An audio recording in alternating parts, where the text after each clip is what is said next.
Alright, hello pinballers. This is my old HP laptop that I've taken apart. So if you're curious to see what laptop looks like completely torn apart, well, mostly. I basically had to tear apart this whole thing just to get to the heat sink. Because I was going to put some new heatsink compound down onto the chip, because I think it might be a overheating problem that's happening. The fan is always going, and it'll just randomly turn off at points. So what I'm going to do is before I take off these X clamps or the heat sinks, I'm going to clean it with Awesome Orange, and then I'll take out this battery too before doing that. But just the keyboard alone needs cleaning, especially on the back here, because it's just it's nasty back here. So yeah, I'm gonna hit it with Awesome Orange, and of course at least wait at least one day before I put this to get back together. Here's the shell of it. Of course the monitor is still intact. Because I'm not doing anything with that. But here's the case. It's basically just a shell now.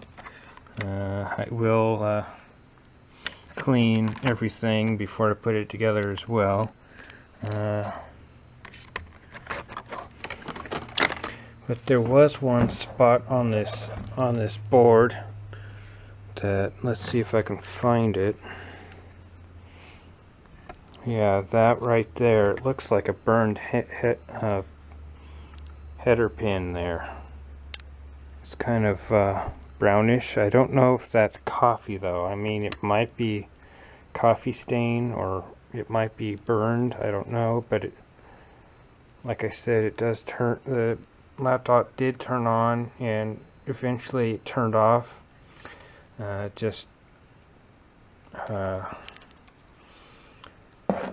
So I'm hoping this, putting the new heatsink stuff on will take care of the problem.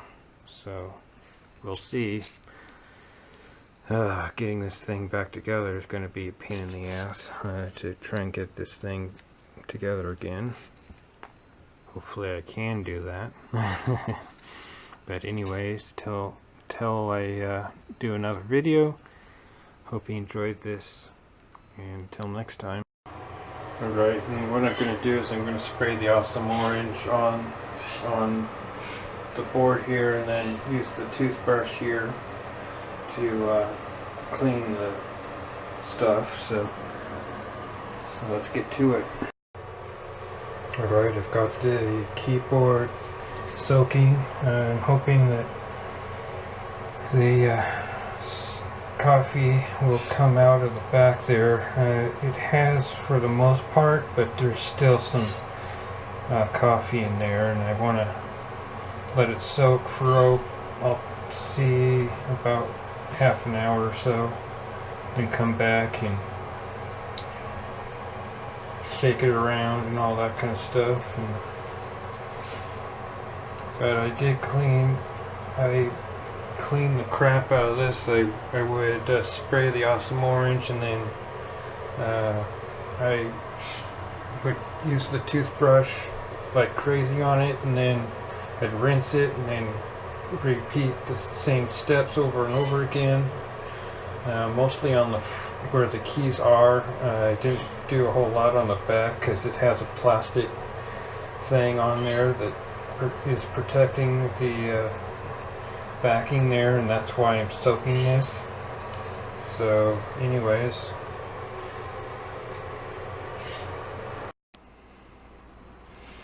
And while I have the keyboard soaking, I'll dry off the main motherboard and other parts that I've cleaned already as best as I can, and then I'll use some air to blow out like the fan here and all that kind of stuff. So I'll get to it. Alright, I have everything clean now. Everything looks really nice. I actually took up the plastic there. It was down with some adhesive, which I may or may not tape it down again or whatever. So this is the main thing that I was trying to get at, and I cleaned up all the heatsink thermal. Well, this one didn't even have any, and that was for the NVIDIA chip, which is the graphics card. But this one is the main CPU, and here's where the chip is. But I have it out right there because of the water. I didn't want the water to stay in there and then corrode the pins on the CPU chip. So anyways, that's pretty much it. So I basically had to take out everything just to get to this heatsink stuff here, which is really annoying. I wish it was like my old Dell laptop, where you can actually get to the heatsink by a couple of screws. But this one, you had to I had to take apart completely. So it's like I just hope it works after I get it. Put the new heatsink stuff in and get it back together. Although I'm going to put it back together, but I'm not going to screw anything in, just in case it doesn't work. But anyways, on to the next video. Woohoo!